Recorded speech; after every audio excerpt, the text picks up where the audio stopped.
Hi guys, good morning ulit sa inyong lahat, no. Ah, Bago ang lahat, no, gusto ko lang batiin lahat ng tao sa Dubai. Eid Mubarak, no. Kahit yung mga hindi pala sa Dubai, no. Mga Muslim country, mga Muslim, no. Eid Mubarak sa inyong lahat, guys, no. We're praying na maayos na, no. Magkaroon na ng kapayapaan. Anyway, so ngayon, meron akong gustong dalawang i-feature sa inyo, no? Dalawang WAG squad. Yung una, ito nga ka-post ko lang ngayon, no? So ito yung ito yung realization niya, no? So sabi niya dito, medyo madami daw siyang realization, no? Hindi pala lahat nakukuha sa santong paspasan. Yung WAG system, tuturuan ka niyang maging patient. Naintindihan niya na ngayon na most of the time is waiting game ang trading, no? Waiting game talaga ang trading. Kasi, tingnan nyo, unang-una, bago kayo maghanap ng opportunities, no? Ang pinaka first step nyo yan, maghihintay muna kayo, aling pairs yung magkakaroon ng bias. Di ba? Waiting yon, di ba? Pangalawa, pagka nakahanap na kayo ng pairs na merong bias, it's either mag-market execute kayo, kung saktong nandun na siya sa potential entry, nag-bounce na siya sa structure, pwede nyong i-market execute, no? Pero most of the time, 90% of the time, pag nag-analyze tayo ng market, hindi naman ready to buy or ready to sell yung pairs na yun, di ba? So kahit na ma-establish mo yung bias, hindi pa rin naman siya ready to execute kung buy or sell. So ang gagawin natin, magpe-pending orders tayo. Di ba? So pending orders, buy limit, sell limit, no?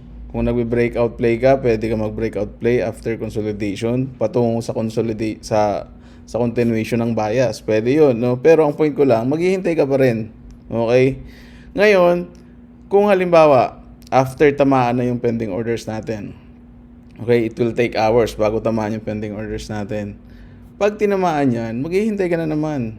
Maghihintay ka na naman either mag-materialize siya papunta take profit or tamaan yung stop loss natin. Di ba? So another na naman, pangatlong paghihintay. Di ba? So puro paghihintay. Kaya dito, kung wala ka talagang pasensya, matitempt ka talaga na maging scalpers, matitempt ka na i-trade ang gold kasi gusto mo instant gratification, mabilisan na kitaan, no? Yung iniisip mo na, yung mindset mo na, di bali pa unti-unti lang basta merong kita at the end of the day, at the end of the week, yung pa unti-unti mo na yan, pag binigwasan ka ng market, ubos pa rin yan, no? So walang consistency, no? Maraming instances na kikita ka, no? Kikita ka, tapos may losses, no? Kikita ka na naman ng mas malaki, tapos the next day tatapiasan ka na naman ng market. Hanggang sa pag natsambahan ka ng market, no, minsan yung lahat ng kinita mo nung ilang araw, minsan nababawi pa ng market eh. 'Di ba? Aminin natin, no, hindi naman lahat araw-araw losing trades tayo. Kaya nga tayo tumatagal sa trading, kaya nga tayo na-hook eh. Kaya nga inabot tayo ng ilang taon dito, di ba? Kaya gustong-gusto natin ma-break, magkaroon tayo ng breakthrough sa trading kasi at some point in our life naka-experience tayo ng panalo eh. Kaya nga tayo na-hook eh, no? So hindi naman all the time losing talaga eh. 'Di ba? Anyway, so tuloy natin. So hindi din pwede na mataas ang tingin mo sa sarili mo. Totoo 'yan, no? So i-humble ka talaga ni market, no? Na parang alam mo na lahat when you start trading kasi most of the time i-humble ka, down ka talaga ni market. Yes, totoo 'yan, no. May tendency kasi na tayo as trader, no, especially pagka nakaka-experience ka ng sunod-sunod na panalo, hindi maiiwasan na mafi-feed yung ego natin. Kasi tao tayo eh, no. Meron tayong emotion, no. So hindi maiiwasan. So ang solution diyan, ang pinaka-solution talaga diyan is i-goal natin na magkaroon tayo ng rules-based na system, no? Kasi kung rules-based yung system, less subjective sa emotion, no?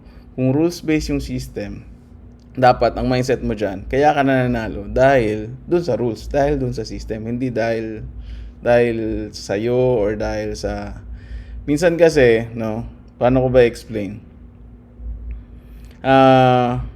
Maraming traders, kahit ako ganito rin ako dati, no. Maraming traders yung papasok sa market very technical. Okay, very technical, very logical na trader.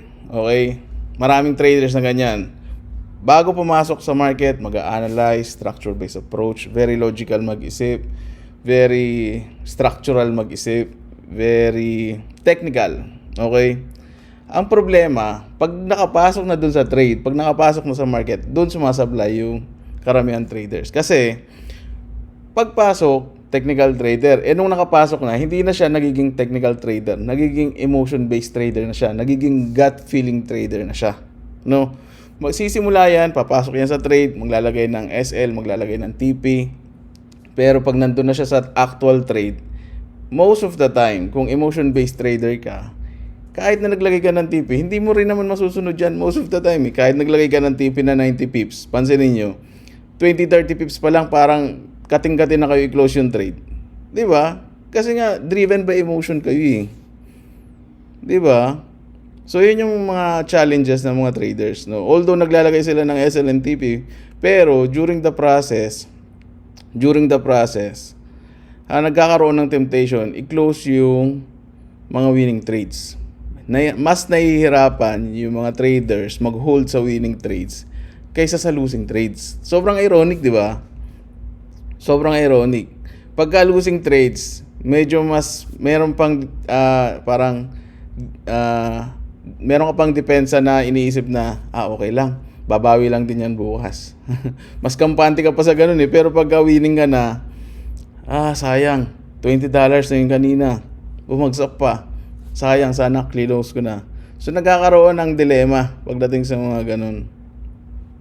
Okay, so ang point ko lang, pumapasok ka sa market as very technical trader, pero yung problema pag nandun ka na sa market, nagiging gut feeling trader ka na, no? So pansinin nyo, no, kung na-experience nyo to, ganito, naka-experience na kayo ng meron kayong isang trades, no, tapos nakita nyo yung trades nyo na yun, halimbawa, kasi kahit ako na-experience ko rin to, no, so baka makaka-relate kayo, no. So ngayon, meron kang isang trade, no, tapos, nakikita mo yung PNL, okay, nag-gain siya. Tapos, nakita mo yung pinakamataas na gain na nakita mo doon sa positions mo na yun. Umabot na siya ng $100. Okay, $100. Tapos, maya-maya, nung pagsilip mo, bumagsak, naging $80 na lang or naging $70 na lang. So, ngayon, yung magiging dilemma mo, sayang, nakita ko na yun, umabot na siya ng $100, sana clinose ko na.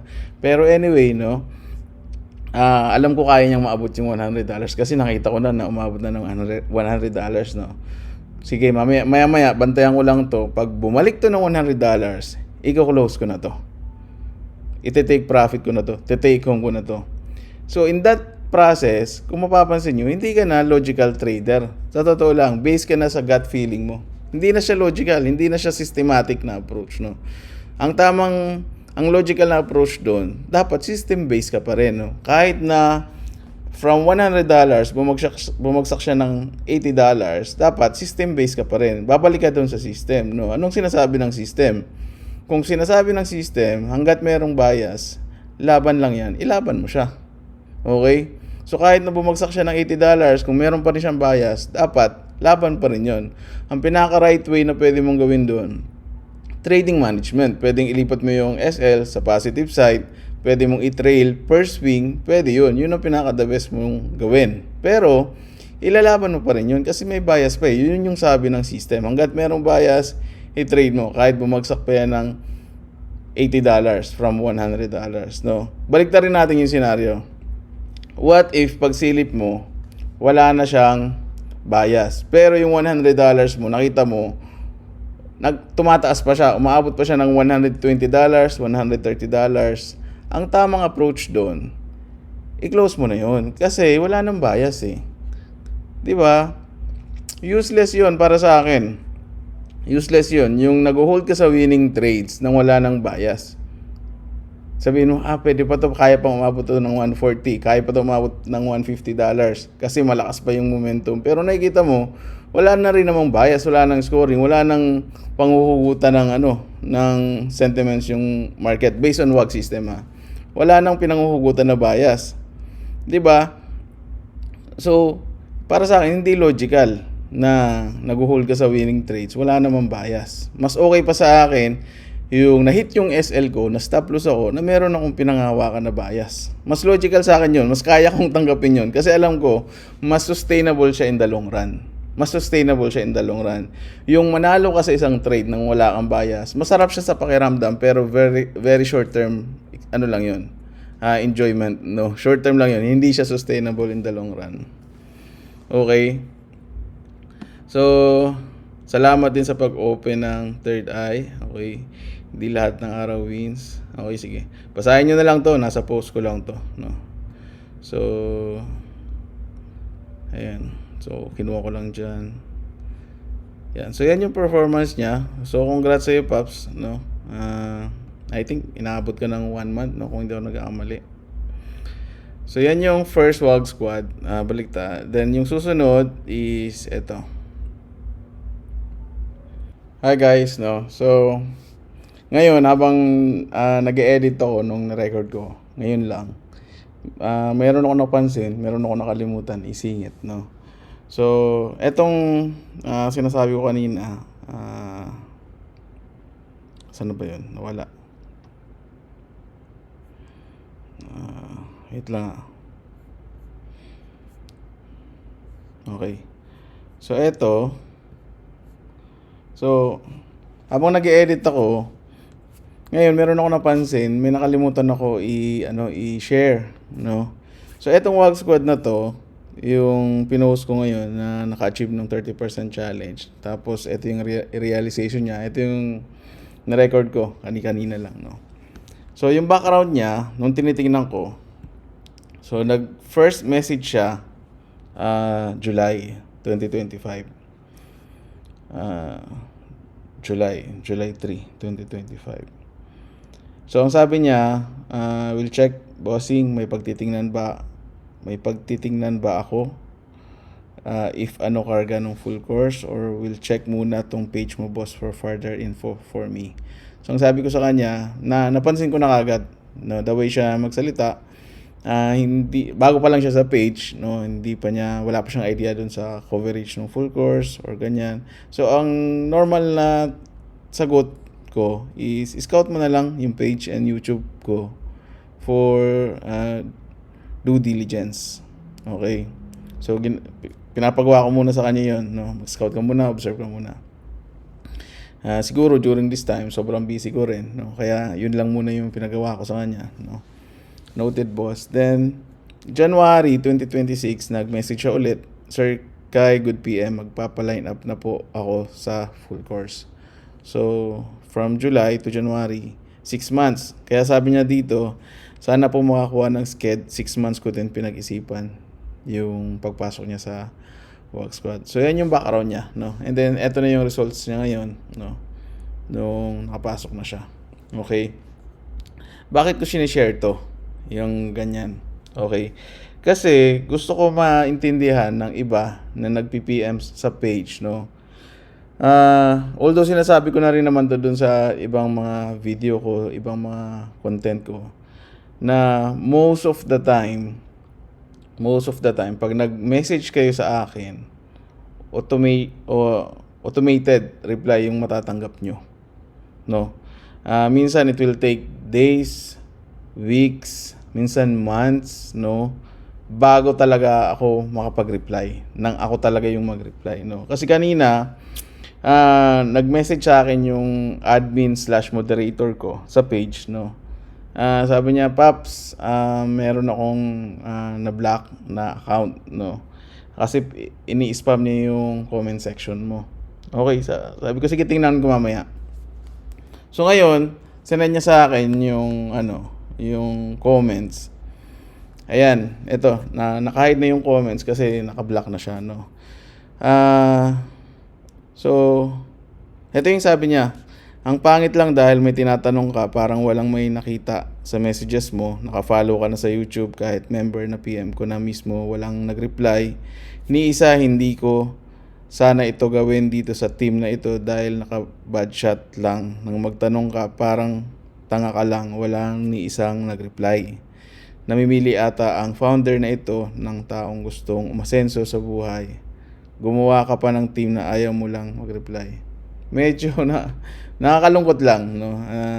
And then, kahit si Coach Wag Forex hindi nag-reply, wala namang problema. Sana kung prangkahin yung tao, hindi kita gustong sumali sa team namin, at least hindi ka naaasa pa sa wala. Okay?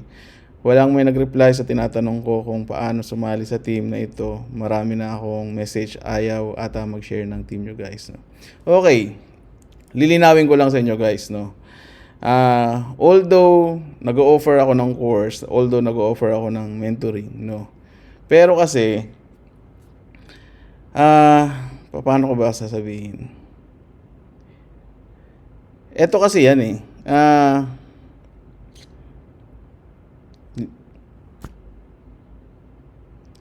Ayoko kasi magmukhang pa-importante.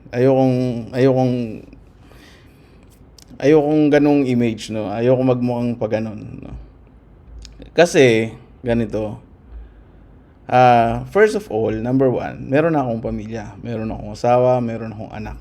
Okay, first of all. Pangalawa, nagde-trade din ako. Okay? Pangatlo, yung WAG Squad community. Yan yung pagtuturo ko, yung pag-guide ko is ang condition ko sa misis ko niyan. Gagawin ko siya as long as hindi nako-compromise yung oras ko sa inyo. As long as hindi nako-compromise yung oras ko sa mga bata, sa misis ko, sa pagde-trade ko. Okay? Yun yung rules ko. Ngayon, kung halimbawa nag-PM kayo sa akin, tapos hindi nyo nakuha yung sagot na hinahanap nyo, wala namang pilitan. Walang pilitan, no? Pwede nyong itry yung ibang grupo na mag-message lang kayo ng isang message lang na how, paano sumali. Tatadta rin na kayo ng follow-ups, araw-araw na kayo makaka-receive ng follow-ups. Maya't maya, i-message kayo, tatawagan pa kayo, i-email pa kayo. Pwede nyong itry sila. Walang problema sa akin yun. Walang pilitan. Okay? Medyo nasaktan lang ako sa mga binitawang salita nito, no? Sayang lang, no? Sayang lang. Kung nakapaghintay lang sana siya na ma-replyan ko ng maayos, no? Yung iba from 2024, yung session ko last week, from 2024 pa nag-message. 2024. Although yung iba na nakapasok very recent lang, after 3 months, after 4 months, no. Pero siya siguro hindi siya aware, itong taong to, hindi siya aware na meron talagang hintayan na nangyayari, no. Pero again, ayoko magmukhang pa-importante na tao. Sorry guys, no. Gusto ko maintindihan nyo na eto, kumbaga, gagawin ko siya.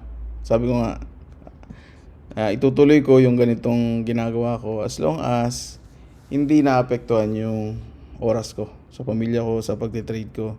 So kung medyo hindi kayo komportable sa ganung rules ko, napakaraming trading group, napakaraming nagkalat dyan. Trust me, ang dami dyan. Mag-PM lang kayo ng isa, makukuha nyo na yung gusto nyo mga reply, no? Sa akin, hindi nyo pasensya na.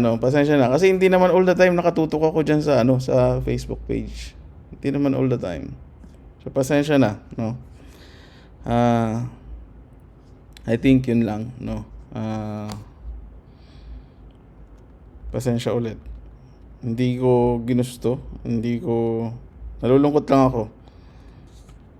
Medyo nasaktan lang ako. Nasaktan lang ako sa mga binitawan niyang salita, no. Pero again, walang pilitan, no. Walang pilitan. Kung hindi kayo masaya sa page, unfollow lang kayo, guys. No problem. Sa totoo lang, no problem. Trust me. No problem. Pwede nyo i-try. Gusto nyo, i-recommend ko pa kayo. Gusto nyo, i-recommend ko pa kayo. Ang dami kong best friend dyan. Anyway, ay nako. Yun lang, no? Sige, tuloy ko na. Edit ko na to. Yun lang, guys. Maraming salamat, no? Pasensya na ulit, no? Pasensya talaga. Walang pilitan. Pasensya. Yun lang ang pwede kong sabihin. Pasensya. Okay? God bless. Bye-bye.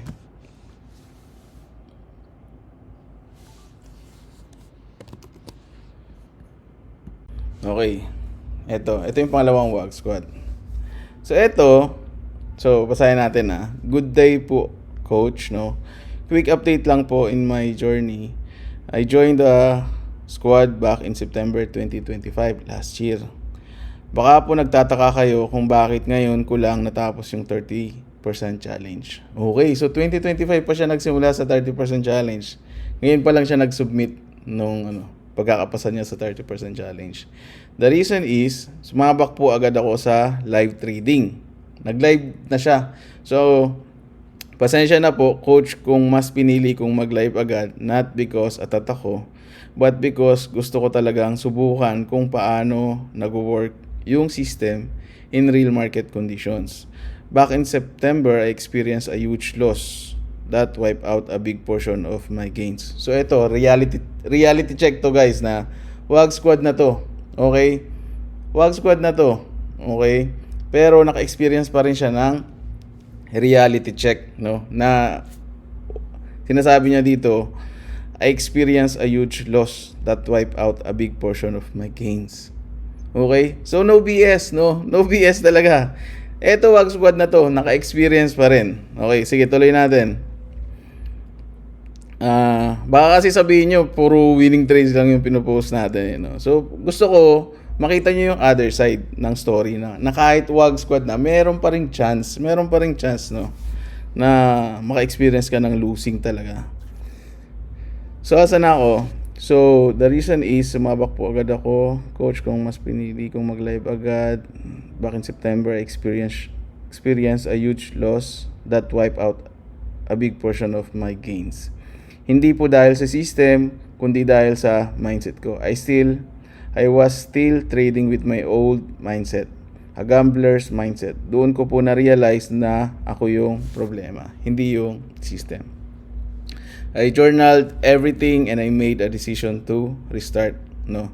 Same system but this time with a different mindset. Yung mindset na tinuturo nyo po, slowly but surely, I recovered. Along the way, ito po yung pinakamahalagang natutunan ko. Number 1, patience. Okay, yan yung sinasabi ko sa inyo, patience, no?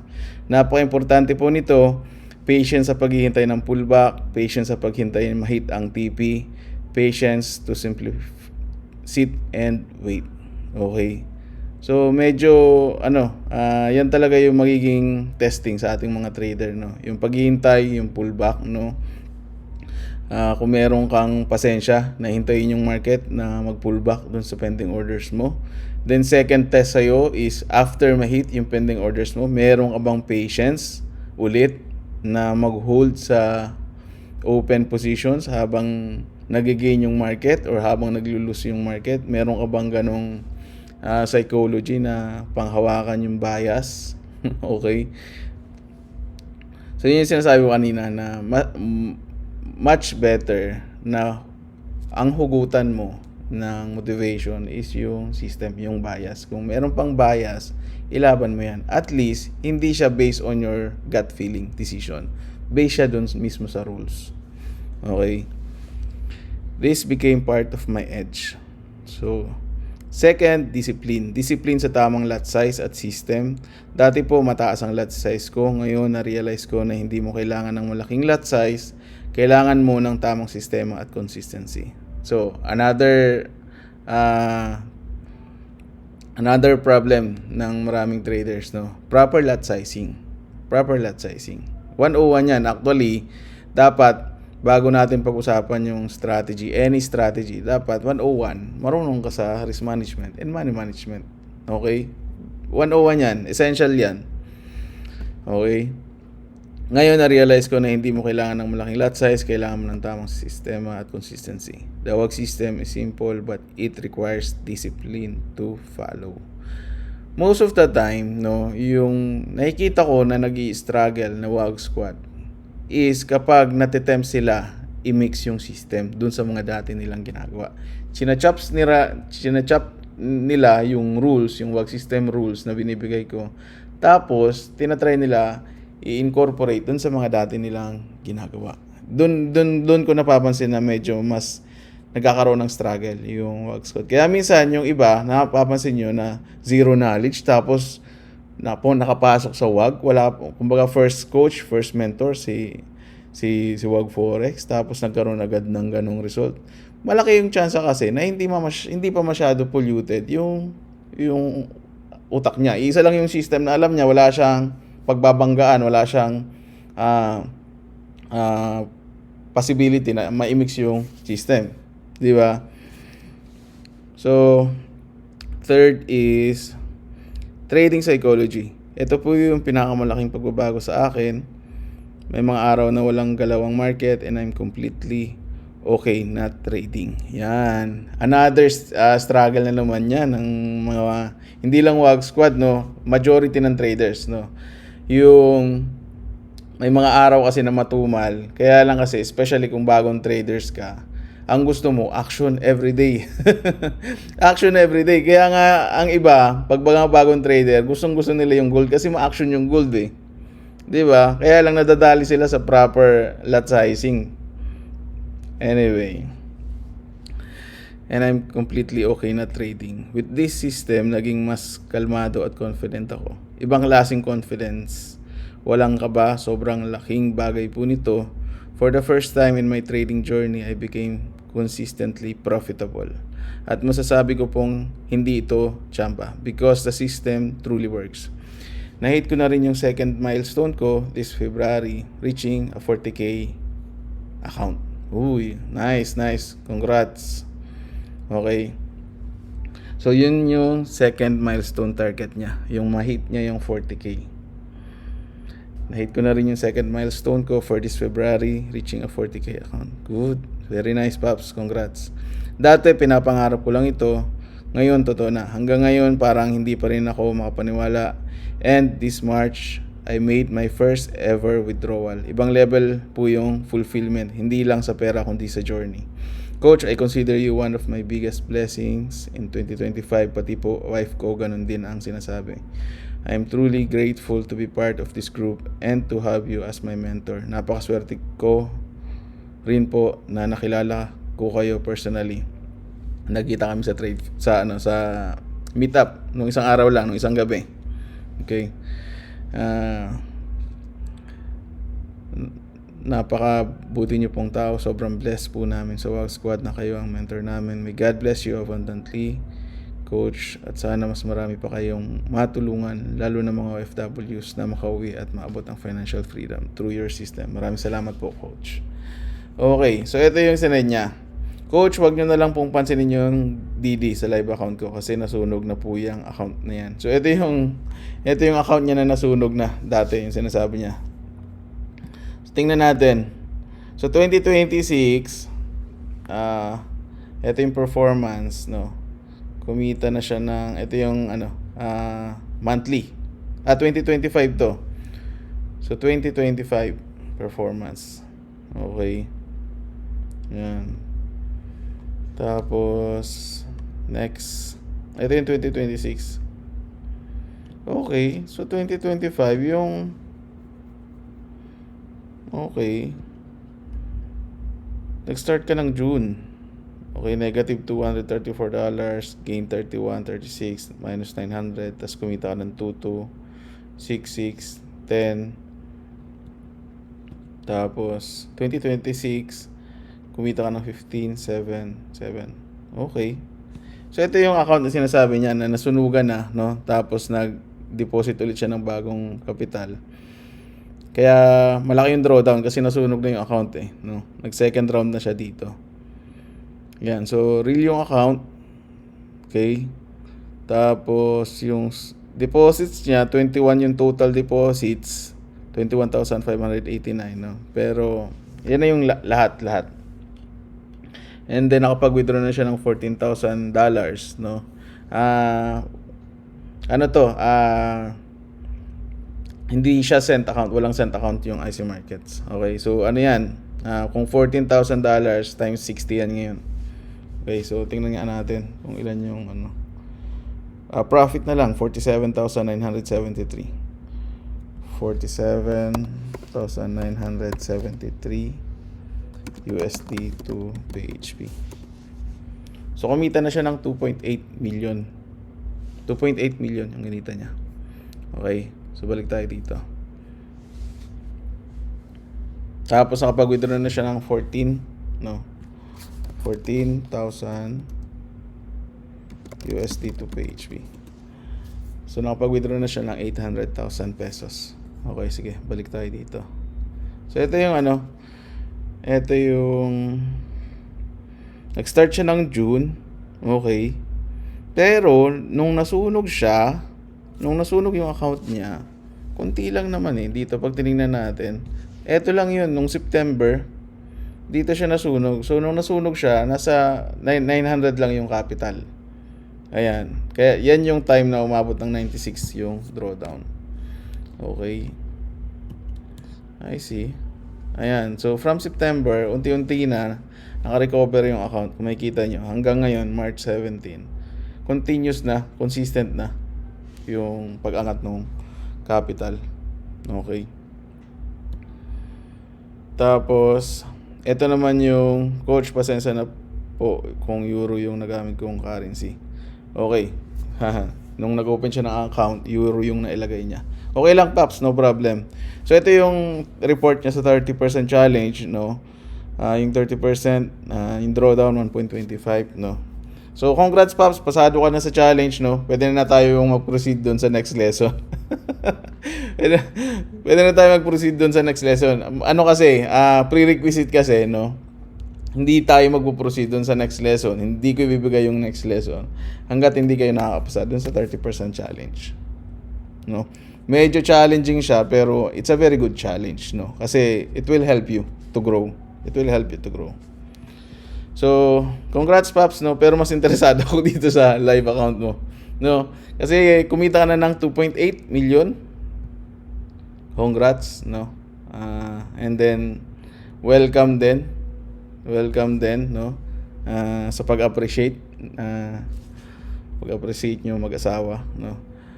So wag nyo na lang pansinin yung drawdown.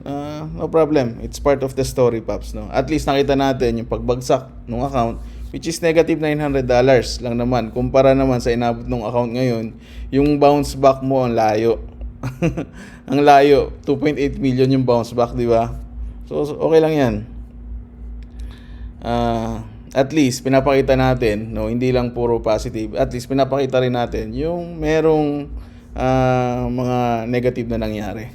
Okay? Ang importante makita nila na merong pag-asa, no. Merong pag-asa, merong chance na mag-bounce back. So ito siya, guys, no. Ito siya, nakita kami sa nung meet up nung isang gabi. Ayan. Okay. Poging-pogi. Ganda ng relo, oh. Ayan siya. Okay.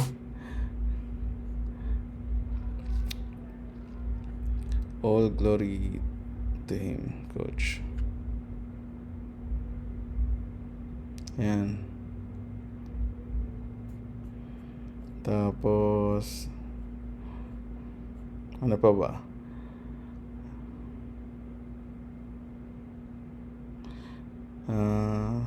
Dahil din yun sa'yo, Coach, you made me realize that trading is all about staying in the game.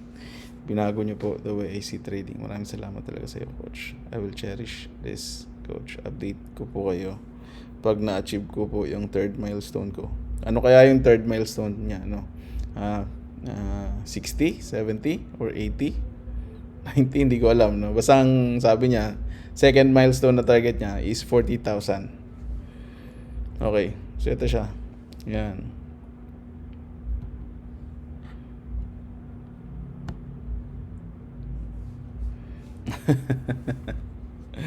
Ayun ako. I think yun lang, no? Maraming salamat ulit sa oras, sa panunood, no? Hopefully, nakapag-inspire ulit tayo nakapagbigay tayo ng encouragement and knowledge, no? Kung meron man kayong nakikitang knowledge dun sa lahat ng sinabi ko, no? I think yun lang, no? Ano pa ba? Yun lang. Wala na akong maisip eh.